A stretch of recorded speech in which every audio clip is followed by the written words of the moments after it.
Hello, Robert Kiyosaki, the Rich Dad Radio Show, the good news and bad news about money.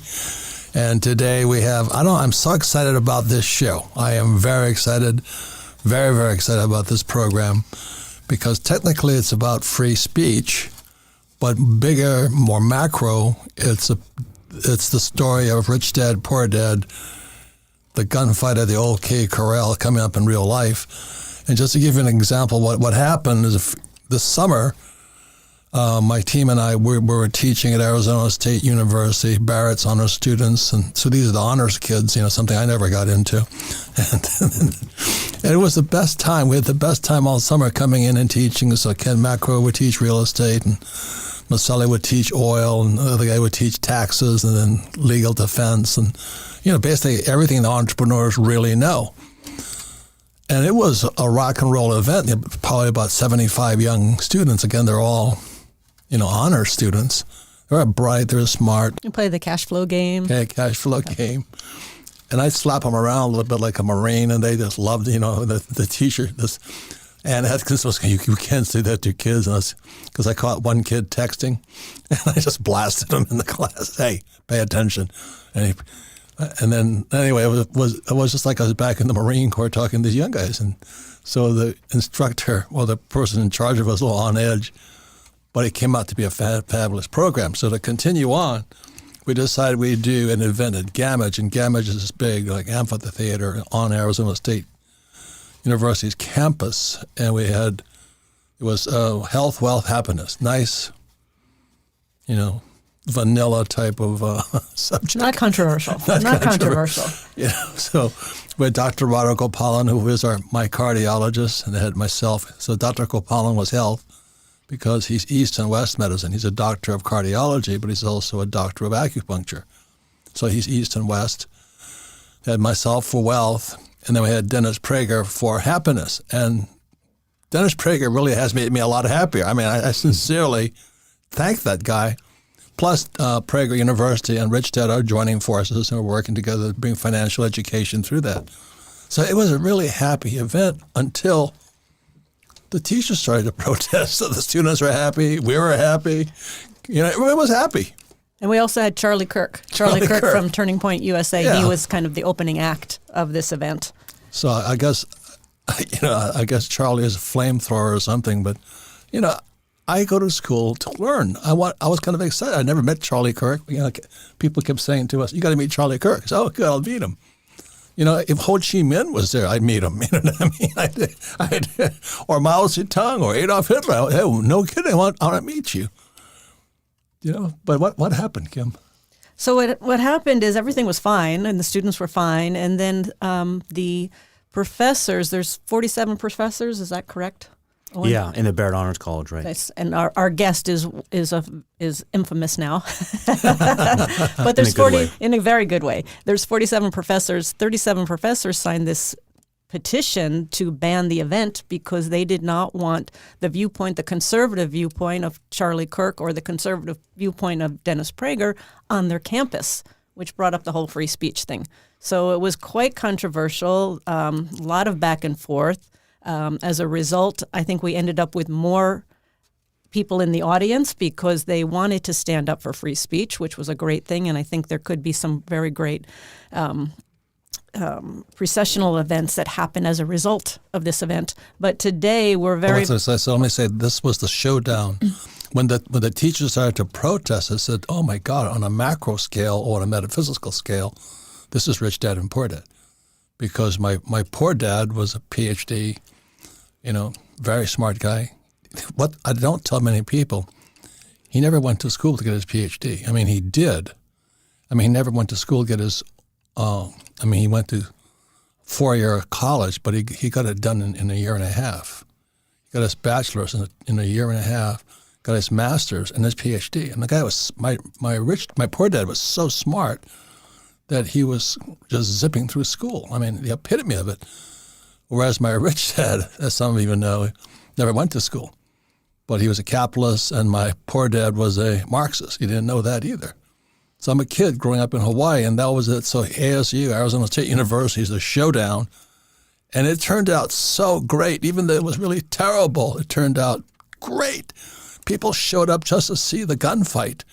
And the thing that happened, we met so many new friends, and one of them is our guest today, Dr. Owen Anderson. He's one of the guys that's fighting back against, not fighting back, but he stood up. He stood up and he said, for free speech. And Dr. Anderson's a professor of philosophy and religious studies at ASU. And as we were talking before we started the show, he's like, you're used to debates. You're used to taking on different points of view. And now it seems like there's only one point of view that's allowed on college campuses. So welcome to the show.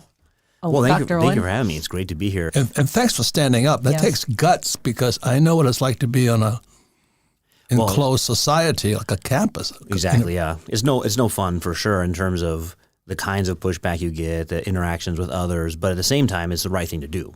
Yes. And so you have to do it. And as you said, since I'm a philosopher, I'm sort of trained to debate. I'm trained to play devil's advocate. I call it Sun Devil's advocate, since we're the Sun Devils. And in my classes, I argue for positions that I don't agree with, but I want the students to hear the best presentation of each view. And so we go through both sides of different topics, and I do my best to make it so the students can't guess my view. Okay. So I'm used to that kind of thing. Yeah. So when I hear someone say, no, we shouldn't have a view on campus, in this case, it's a conservative side, but I would say the same thing about a liberal side. It's just that on university campuses, you don't have to make that case because 99% of the events are going to be far left. So when people argued back with me and said, well, how could you support this person? They said the following. Now, every time they quoted, it was something out of context, some derogatory thing. But the approach I took was I said, well, let's say that's true. You should be excited to have someone like that on campus because you can publicly debate them and expose them. So if the things they said about Charlie Kirk and Dennis Prager or Robert are true in their letter, then of course you want to have a public debate. But unfortunately what happens is you get something called the chilling effect, which is that people are made to feel uncomfortable if they speak up or they attend an event. So they do something called self-censoring. And a lot of religious and conservative students that go to state universities self-censor because they know their professors are far left, humanists, usually secular humanists. And so they think if I speak up or I defend my view in class, I'll get a bad grade. And that's been the report we're hearing back from Barrett Honors College, is that is how they're feeling, that their professors use their class time and use their email list to put out their boycott of this event. Wow. So we should step back a little bit. When did you hear about this whole thing starting to bubble and brew and come to a head? My friend Jonathan Barth, who's on that campus, on ASU, I'm on the ASU's West campus. He's in that campus in history.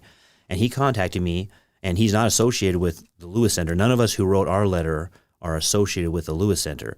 So he let me know about it, and I said, yeah, I want to help.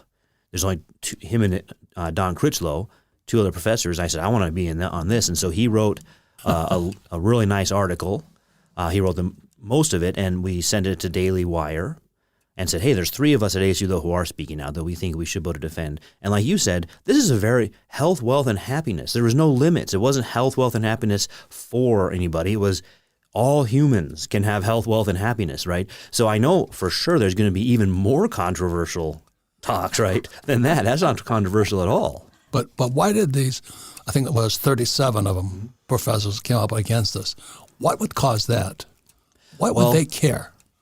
Well, all of you up there, besides Dr. Gopalan, are, and I say that just because he does health, like you said, not so much anything political, are known to have more conservative views.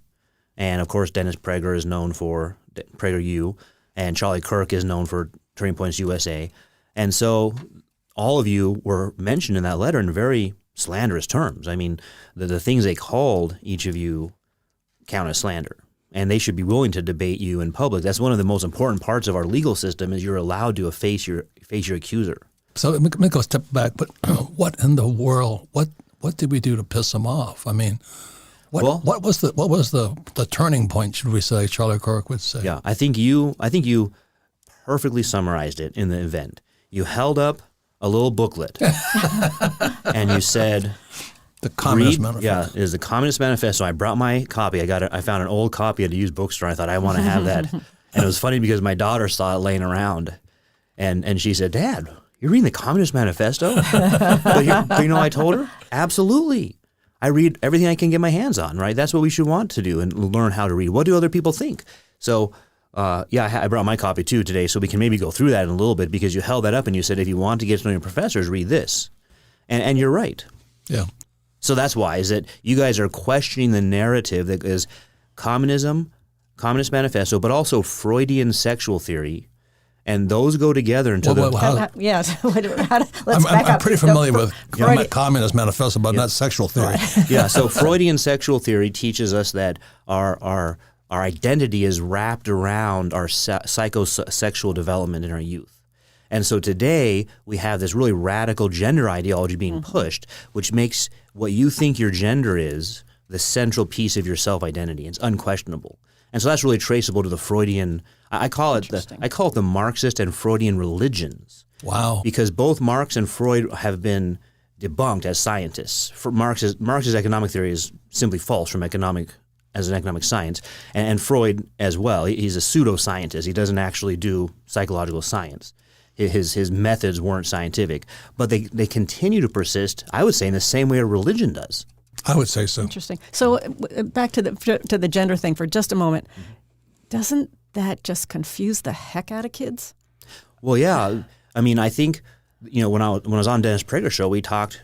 I'm a Christian. He's Jewish. We share in common Genesis chapter 1, and it states pretty directly right there: God created man, male and female.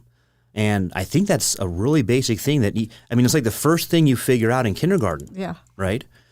And so I would think applying Freudian sexual religion has only turned out into disasters, but we still see it going on. And to the point too of what some of the pushback was. One of the things I read is that Charlie Kirk, he's a terrible man. Do you know he says there's only 2 genders? Yeah. And they went off on this. It was like, I'm like, yes, that's what I understand. There's 2 genders. Well, that's the thing is so they would say there's 2 biological sexes, but then there's a potentially infinite number of genders because you're able to, on this Freudian model, sort of just say what you think your gender is and develop it yourself, because otherwise you're allowing culture or some traditional religion like Christianity to force you into a preconceived mold. And so it also has a lot of existentialist vibes where you determine your own existence, you create yourself.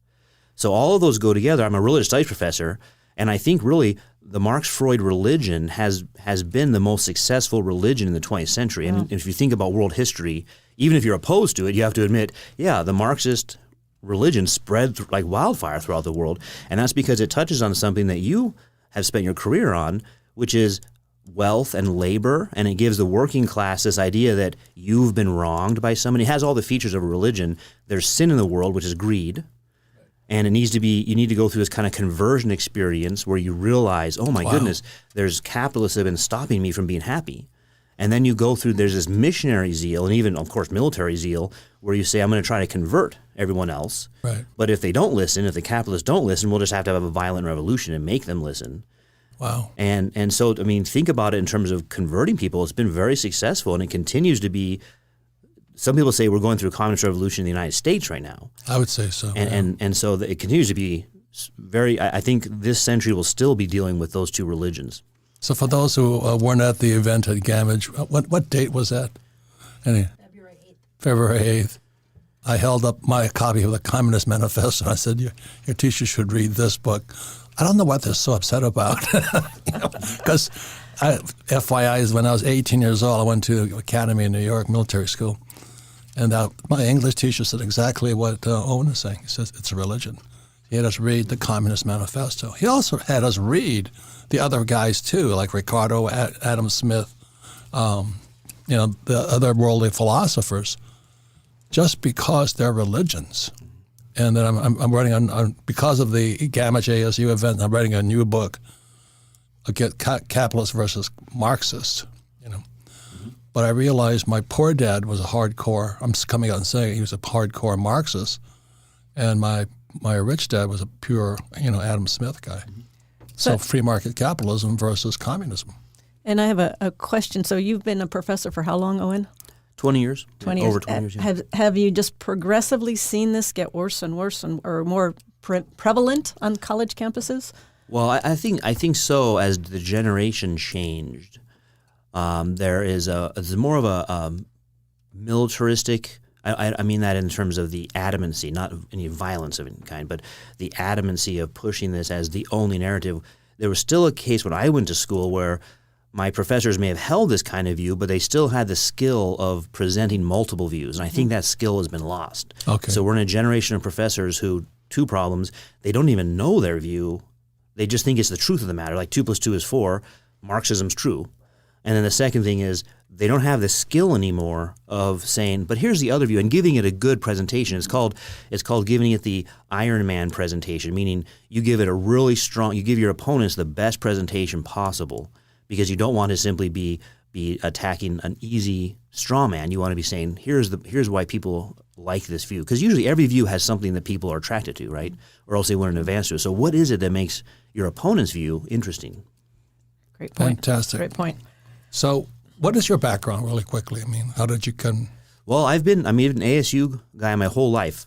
What I mean is, Did you undergraduate? yeah, undergraduate degree, 2 master's degrees, and a PhD, and I hadn't planned. Just like me. Yeah. Well, I hadn't planned that necessarily, but it's how it worked out in terms of tuition offers and then a job. And as I finished my PhD, they had a tenure track position open up, so I took that. And usually in the academic world, you talk about the many places you went, right? Undergraduate here, master's here, PhD there. So I've had to just get used to saying, I've been at ASU my whole life. So what I do is I say it's even worse. I was at ASU when I was in daycare because my dad went to ASU. And he had me at daycare at ASU. That's good. So That's good. You're very similar to me because my dad was a college guy, and all of his friends were college professors and teachers, and it was a different world. Yeah. When we come back, we'll be going more into what's going on our college campuses, but the real issue is free speech. Why? It's the First Amendment, the freedom of right to assemble, right to speak, right to disagree, right to petition. Those are all the First Amendment. So we come back. It's been a really interesting couple of, actually this year started a year ago when Ann Atkinson from Barrett's Honors Program says, would you come and teach at ASU? On the Barrett's Honors Program, and I said, I'd rather go back to Vietnam. And she goes, why? I said, the last time I was in a college, I got spit on. And this was the University of Hawaii, my father's school. And I'm going, why am I going back to this college? Why would I go back on campus? Because I was a Marine pilot, and we got spit on, hit with eggs and all that when we came from Vietnam. I said, what is going on with my country here?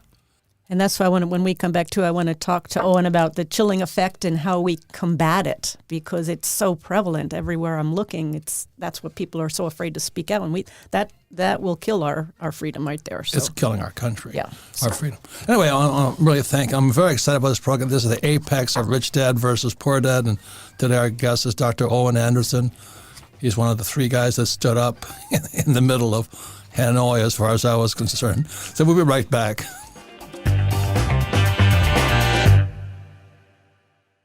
Robert already warned us. 2023 is going to be the year of lost wealth. After all, Goldman Sachs predicts you'll see 0 returns from stocks for the rest of 2023. And investors like you have already made a record number of emergency hardship withdrawals from their 401ks. Now, a stunning survey reveals that over half the Americans making 6 figures are living paycheck to paycheck. Combined with tens of thousands of layoffs in just the last few weeks, it becomes clear that a financial storm is brewing and nobody is safe. But if you think brilliant investors like Robert are letting their money waste away in a 60-40 portfolio, think again. For years, Robert and other experts have been investing millions into low correlation assets that can still climb when the stock market flatlines. And according to a recent Citibank report, of the major asset classes, the lowest correlation belongs to art. That's right. Contemporary art prices have outpaced the S&P 500's total return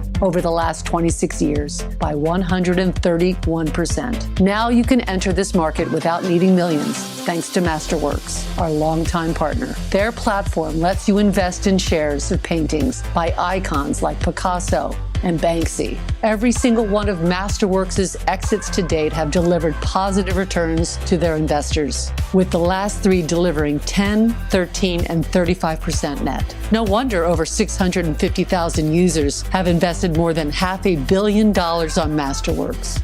Offerings have sold out in minutes, but Rich Dad listeners can skip the waitlist by going to masterworks.art/richdad. That's masterworks.art/richdad. See important disclosures at masterworks.com/CD. Don't miss your only chance to attend a Robert Kiyosaki event in 2023. This is the first official Rich Dad event hosted in 13 years. Learn exactly what to invest in to grow your wealth and protect it from our socialist government. Learn Robert's top 5 investments that he is doing right now, which are safe from the government's plan to rapidly kill our money. Learn from Robert's actual partners, who are real investors, capitalists, and entrepreneurs. Robert will disclose everything he's doing to prepare you for these uncertain times. Reserve your space for the only live Rich Dad seminar in 2023. And the event is called Rich Entrepreneur, Poor Entrepreneur. It's here April 6th, 7th, and 8th in Scottsdale, Arizona.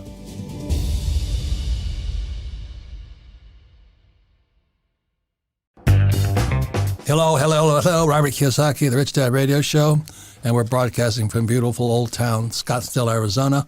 Very exciting guest and story to talk about. And like I said, this is kind of the apex of Rich Dad versus Poor Dad. And just summarizing, this summer I spent with my team teaching the young students at Barrett's honors program on campus at Arizona State. And I was terrified to go on campus. And everything was fine until they decided, let's take it up one more notch. And they had this big event for thousands of people, not 70 kids in a little classroom. They stepped this baby up, and then the teachers attacked us. So the students loved us. They absolutely loved us. But the teachers attacked. So we're very honored to have Dr. Owen Anderson.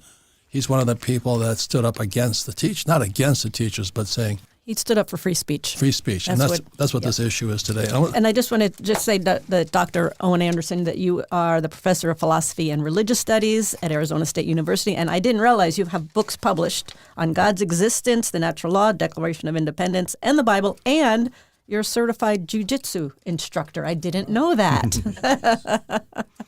Good. Anyway, so the event was February 8th, and this is The Economist. And right inside here is universities that promote ideological conformity do students a disservice. So the war is on. I mean, I do call it a war. How can they censor us? And why are our thoughts and things censored? I don't know.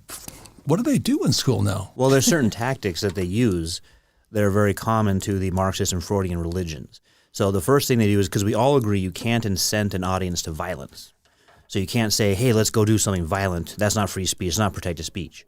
So if you look at their letter opposing that event, they link the speakers to violence on purpose and inciting to violence, because that's not protected speech. And so they'll say these are white nationalist bigots, who it was fun to tell Dennis Prager that on his show that, hey, they think you're a white nationalist bigot, and that they are doing harm to our students. So if you even question the students' beliefs about their ideology, in this case, usually gender ideology, it's somehow hurtful and violent. So that's the first tactic, is to get you on the list of people who do violence. And then the second part of that is, then you don't have protected free speech anymore. And then you've cemented that narrative. This just is the narrative. And they've successfully been thought police and kept your views out. And then you talked about the chilling effect, but it's kind of chilly on campus with you. It has been in ASU. I've been looking at the weather saying I need to move into this. But yeah, the chilling effect is a legal term from the Supreme Court about things that make people self-censor. So you think to yourself, do I really want to go through the headache of speaking up, and then I get opposition from my faculty members, maybe I lose friendships, I stop getting invited to social events, maybe my administrators call me into their office or send me emails and say, what are you doing? And so a lot of people just say it's not worth it, right? I have a job, 40-hour-a-week job, I go to my job, do my job, go home, I don't want to spend extra grief and heartache. So that's called the chilling effect. And it happens to students also, especially conservative and religious students. They come to the classroom and they know their professors are far, far left. And so they don't speak up because they're afraid if I say anything, then questioning that narrative, my grades will be hurt. Yeah. So it's called self-censoring. It creates a chilling effect. And thankfully, the Supreme Court has been very good on upholding that as one of the most egregious violations, they said, of the First Amendment, because it makes it so that you don't even want to have a First Amendment. Yeah, and I've studied a little bit where they talk about, I forget what he called it, but it's where people, they prefer to be comfortable. They prefer to like not rock the boat. So they hide and they don't speak up. Yeah, I mean, most people are conflict avoidants. Yes. Because conflict is not fun. There's some people who find joy in it. I think that's a very small amount. I don't necessarily find joy in it. In fact, I don't. I mean, I go through all the same emotions everyone else, uncomfortable, anxiety about it, all the same emotions anyone does. But the question you have to ask yourself is, well, when do you stand up, though? How much do you let slip by? And when do you say, you know what, this is going to be uncomfortable, I admit it, but I got to do what's right? And I thank you. That's why this radio show is so exciting for me, because you stood up. And you took on 37 of these guys. And Now the number, real quick, 37 of 47 in the Barrett Honors College, which is a small college. You know, that ASU represents many, many more faculty and staff who would support that letter. Who would support the letter of the 37? Only 3 people, because we asked people outside of the Barrett Honors College as well, and only 3 of us were willing to put our name on a letter saying we defend free speech. So it would be almost the overwhelming majority agree with that. And then the question is, some of them might say, I don't want to get involved in the conflict. That's the chilling effect. Yeah, that's the chilling effect, yeah. And you were actually asked not to do interviews? Is that correct?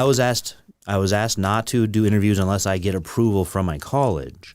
Now that's a violation of our faculty manual, where we're still free citizens and we get to speak, and we can even be identified as working at ASU. That doesn't mean anything I say represents ASU. I don't think you would even believe that right now, right? Or my audience, that I'm speaking for ASU, right? Clearly I'm not their spokesperson. I just work there, and I'm telling you right now my own personal opinions. So there's an organization called FIRE, the Foundation for Individual Rights and Expression, which has written a letter to ASU about that, to say you can't require your professors to get permission ahead of speaking to the media. Otherwise, that's the chilling effect of free speech. Wow. I mean, I just can't believe how bad it is, So what do we do? I mean, there's not a lot of Owen Andersons out there that are going to be willing to stand up and speak, but we have to, don't we? What would you tell people today, given your experience? I think what was done, what the event ended up doing, because again, it was health, wealth, and happiness for everybody. Yes. But what the event ended up doing was saying, hey, we need to be able to hear multiple views, but even that's not an end in itself. You want to hear multiple views to learn to critically think about them. Right. Now, critical thinking is a buzzword in education. Everyone thinks they're doing critical thinking. but what it means now is critical theory. So I'll have professors who tell me their goal is they get a religious student in, they want to destroy that religion's faith, that student's faith, and get them over to critical theory, which is just a form of Marxism. Wow. And so they think that's what critical theory is. Question Christianity or question your Judaism, whatever religion you were raised in. You should realize that's just your parents trying to control you. But they don't want the freedom to, well, wait a minute, isn't that same thing true with the Marxist regime then? They're trying to control your thought also. So what I do in philosophy is I teach students, let's learn how to actually think. Right? What are the assumptions of this view? Let's name them, identify them, and then are they true or not true, and how could we know? There was a woman at the event, she had a T-shirt on, said, think while it's still legal. Yeah. It was a successful event because people showed up not for health, wealth, and happiness, but to show up. Well, that's the auditorium where they have ASU hosts Broadway musicals. It's huge. Yeah.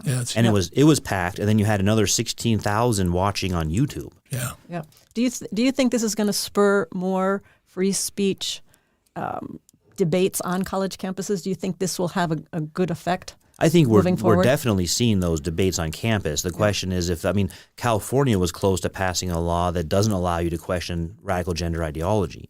So that would mean all of the Christian schools in that state would either have to change their faith statements or leave. Wow. So that's the stuff we're going into is that level of saying you don't even question this, and that's really the thought police, right? You're not allowed to think certain things or question certain things. And for me, it's not even, I guess if you wrote a list and you said controversial things, we all know what they are in terms of like questioning experts on COVID or questioning election results. Here's what I want to question. I don't even think this is on that list. Is Marx right that there is no God? That's what I want to raise questions about, right? Yeah.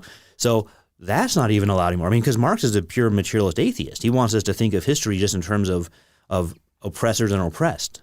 Well, the reason I didn't like Marx was he was the guy that said get away with private property. Well, yeah. Abolition of private, and we're real estate guys. Well, that's the Declaration of Independence when it says we have these, God created us, That's why we're equal, right? Evolution doesn't provide us with equality. You're competing all the time. You're fighting with differences. God created us equal, and he endowed us with rights. And so it gives us those rights there. But in John Locke's version, it does say private property, right? So life, liberty, and property instead of life, liberty, and happiness. Because the idea is that your work does matter. When you work, you earn something and it's yours. And you get to decide what to do with it, not someone else, the government in this case, wants to come in and tell you what to do with it. And that's see, whatever. Someday you'll own nothing, you'll be happy. I mean, that's where we're going to. Yeah. And FYI, this was February 8th, 2023, this event, and it talks about how universities that promote ideological conformity do a disservice to students. And it's coming out, the war is on, and it's the freedom of speech on college and any school campus, anywhere. Well, I had a phone call yesterday with a woman who oversees many of the homeschools in Tennessee. She said the homeschool market, because of these issues we're talking about right now, is booming. It is, yeah. And people want to take control of their kids' education back. Well, I started a Substack just 2 weeks ago when this all happened, Dr. Owen Anderson, Dr. Owen Anderson, about this, because the truth is, I get questions from potential parent or students. They are parents, but they're of potential students at ASU saying, "Hey, what's ASU like? Is this a place that would respect our religion, our conservative viewpoint, or is my students going to be constantly attacked?" And so I started a Substack just to say, "Hey, this is the kind of events ASU holds, and this is what your student will be stepping into." So in my college, for example, or my school, the way it works is you have schools that are made into colleges, and then universities, all the colleges. So my school made it its goal to decolonize the curriculum. What does that mean? That's a good question. So it'll be presented as multiculturalism, which is great. I've been doing, I teach Eastern philosophy and Western philosophy. I teach world religions, all of them. So that's great, multiculturalism, but that's not what it means. It means you apply Marxist theory to history, and you think of all Western ideas as the ideas of the oppressors, which aren't able to be taught anymore, and you have to teach non-Western ideas only. And so I think parents want to know. That's why I started my Substack. I think parents want to know, if you come to this school, here's how history, English, literature, philosophy, religion will be taught through this lens without any questioning of the lens. Wow. And what did you call that? Decolonize the curriculum. Wow. And what does a Substack mean? Substack is it's a site for blogs now, popular site for blogs. Beyond my head. So I write like a week. I usually write about 3 or 4 articles. Basically, it's a place where I write articles to say, "Hey, look at this event that ASU is having." So if they're protesting your event because maybe it's too political, what about these 99 other events that are political on the other side of the spectrum? And FYI, what happened was when we heard, again, we taught all summer, students loved it. We could do this event at Gamage, we get attacked. So I called Carrie Lake. She was running for governor, and I believe her election was taken. I have no proof of it, but she's a great person, neighbor of ours. And within 10 minutes, she had a post out, and then she had all of these reporters, conservative reporters, firing back at ASU. So it was really quite interesting. So I said this was exciting for me because it's like Rich Dad, Poor Dad played out in the world stage. And what happened is because Carrie Lake fired back through her media, and there were some great people on the other side, that's what made the event successful. If not, there might have been nobody there. Well, and that's a good point, because when it first came up, we're like, "Oh, now what are we going to do?" It's like, and Sarah, we had these discussions a lot. What are we going to do? Should we postpone it? Should we do this? Should we do that? I was going to quit. I said, I'm not going to show up there. You were going to quit. Yeah, he was going to quit. I told Ann Atkinson, I don't want to go back to Hanoi. So I've already done that one. That's the chilling effect. That's it. Yeah. You would have said, "This is not worth it." Yeah. And we said, if we pull out, they win. Mm-hmm. And so we had to keep going. But to your point, what I liked is one of the effects that happened is now we got all this publicity, and we painted it red, and we made a deal of it. You stood up. The other 2 professors stood up. Yes. Yes. So I think, and what I'm just so impressed with is that really the message I'm getting is we just cannot be at the effect of the chilling effect. We have got to speak out. We've got to stand up. We've got to take action. We got to do the right thing. Yeah, and it's not take a side. It's stand up for free speech. Free speech. Yeah. That's exactly what I mean. We're back to that level, and what I mean is that should be like elementary school of course everybody gets to present their ideas, right? That's not like an advanced position you have to take, but we're back to that level at the university of just reminding people, hey, everyone gets to present their views. And I guess, like I said earlier, I'm a philosopher, so I'm used to people saying to me, you're wrong. It's like, well, yeah, I know you think I'm wrong. I mean, here's my reasons why, and you have your reasons why. So, but a lot of people are conflict avoidant, and they don't want to be told someone thinks they're wrong. And so now that's actually been defined as violence. So if I say to you, hey, I think you're wrong about your gender ideology, that's an act of violence, and you're not allowed to speak. Goodness. Oh my God. So I had one other question I was just going to ask.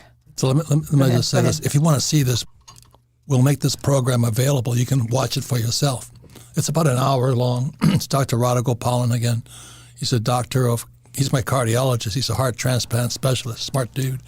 But he's also a doctor of cardiology. It was me. He was for health. I was for wealth. And Dennis Prager was for happiness.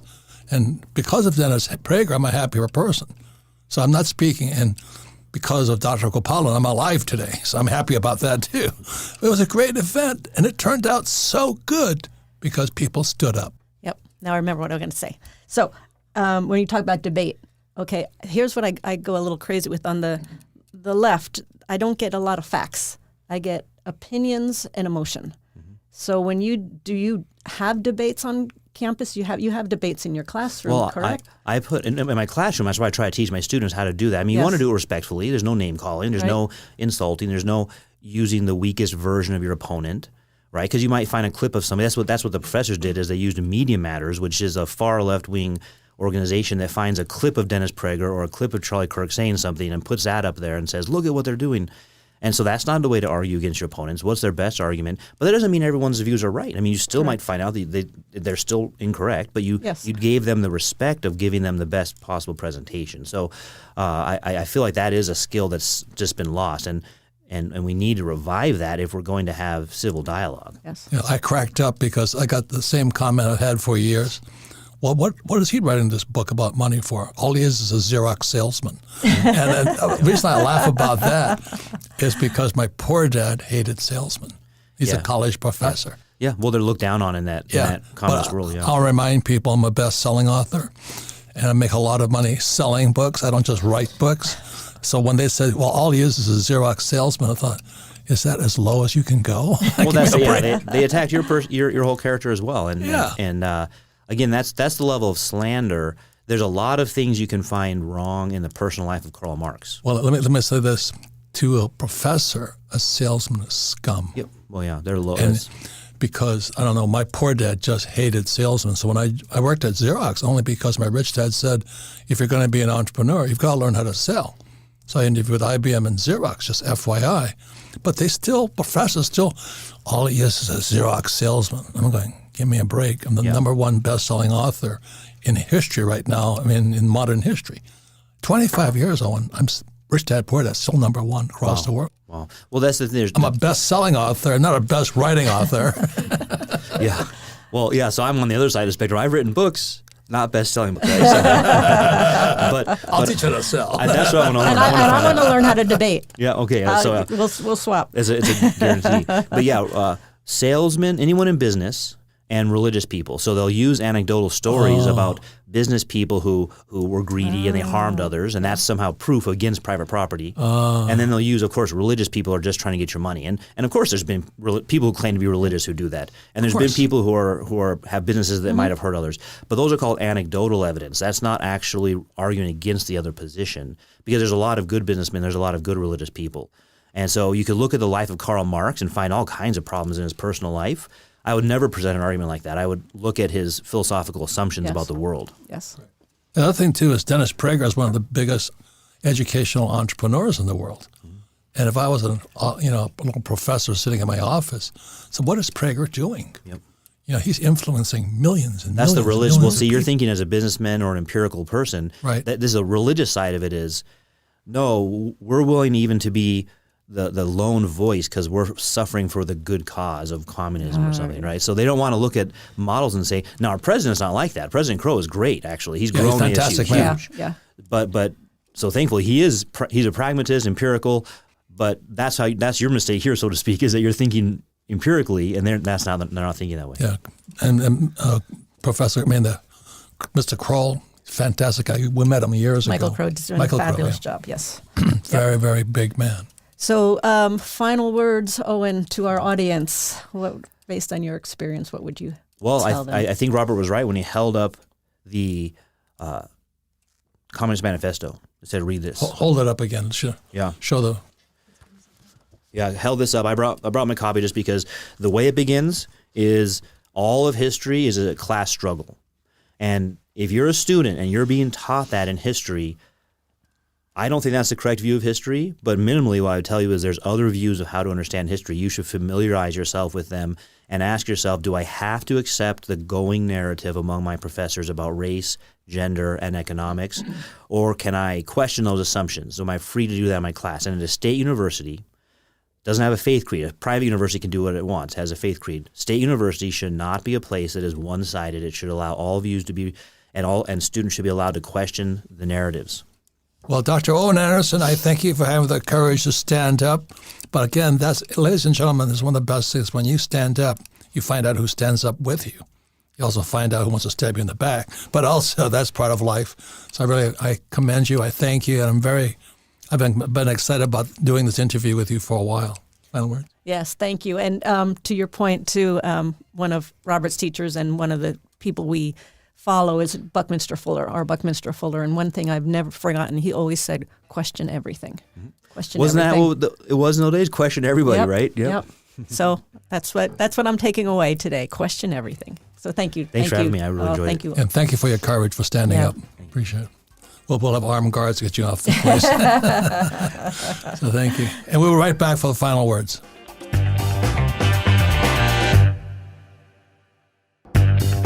Welcome back, Robert Kiyosaki, the Rich Dad Radio Show. Once again, you can listen to this program anytime on iTunes and Android, and we always archive it at richdadradio.com. So if you have friends, family members, or anybody who needs to hear this, please go to richdadradio.com, and you can watch this. Also, the video of the event at Gamage with Health, Wealth, and Happiness with Dr. Kopalan, myself, and Dennis Prager is available online also. So I want to thank Dr. Owen Anderson simply because this is a time to stand up. Saying that these are times that men try men's souls. So when the professors attacked us, I almost quit. I'm not lying to you. I said, "Why? I don't want this conflict." So the chilling effect. But because we fought back with Carrie Lake's help, the event turned out 10 times more successful than if we had just kind of chilled it and walked in and, done our shuck and jive. But because we stood up and then fought back, it made the event 1,000 times more successful. So I think the big lesson for this Rich Dad Radio Show is stand up. Right or wrong, stand up, take the heat. And Dr. Anderson, you were about to step out of the studio, and then you had a comment, and we're like, whoa, we need to hear that. So what was your comment you wanted to make? Well, just adding to what I'd said before and building on what Robert just said is learning how to have courage and being willing to have courage is such an important virtue that our society would need. And so learn if you think something's true, you should be willing to stand up for it. Right. And the base of the word courage is liqueur, the heart. And that's where it comes from. You have to have heart. Yep. And we fought back. And I like what else you said about, what did you do with your life? Oh, I was just comfortable. Yeah. I just went through life being comfortable. Yep. I was chilling. Yep. Yeah. There really is a great conflict going on. By great, I mean large, huge conflict going on for ideas. Well, this is coming up now. That's one thing about the Marxist religion is if you say you convert to Christianity, you'd say, oh, I'm a Christian, and now I go to church. But with Marxism, they've been very successful because you don't even know you're a Marxist. Right. Yes. They can convert your mind, and you don't have to say I'm a Marxist, I go to their church, anything like that. But when you start speaking, people realize, oh, you've accepted all the principles of the Communist Manifesto. And so part of the conflict going on is just helping people realize what they think know themselves. They don't even know themselves. So if you're anti-real estate, you're a Marxist. Yeah, and when you say the philosophy and the principles of Communist Manifesto, I haven't read it. You know what? This has spurred me to want to read it because I think if more people read it, they'd go, oh, my God, this is what I'm saying. Yep. Here's these college students going, well, that's what I'm being taught. Yep. And we need and it's very nice of them to have done that. They put it into one little booklet. I think that's right. You know what I loved about this one? Look at this real quick. So this early one, authorized English translation. Do you know who they're copying? That's the Bible. The King James is called the authorized version. So this is their Bible, right? And they even have that language on here, the authorized version. So I think what we need, Freud is very long-winded and like amazed reading him. So we need something like that from the Freudians that says, this is what we think about gender development, and then we would know how we got here. And I think it would help people to know, hey, when you're a young person and you're hearing this gender ideology and you're thinking about adopting it, this is the religion you're converting to. You know, maybe you were raised Christian, you were raised Jewish, and now you're being told, go to this religion. It is a change, and these are its assumptions, and here's where it comes from. Bring it home. Because you might look at someone who stands up and you say, oh, that's not like me. They just, maybe they like this stuff, maybe they like the attention, maybe they enjoy fighting. And if you talk to someone and you get to know them, you find out, no one likes this kind of stuff, right?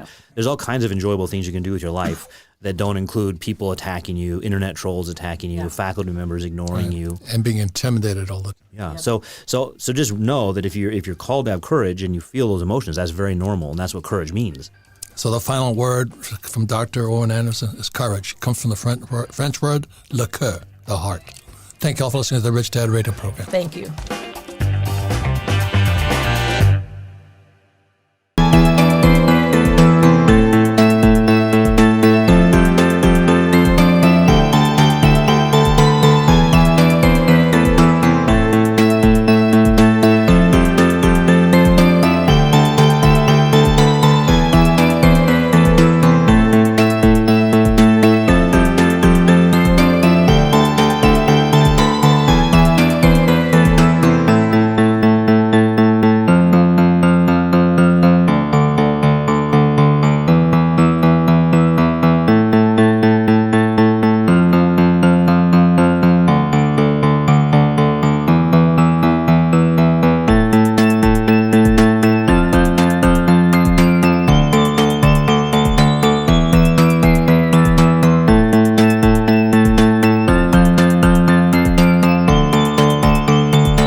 with.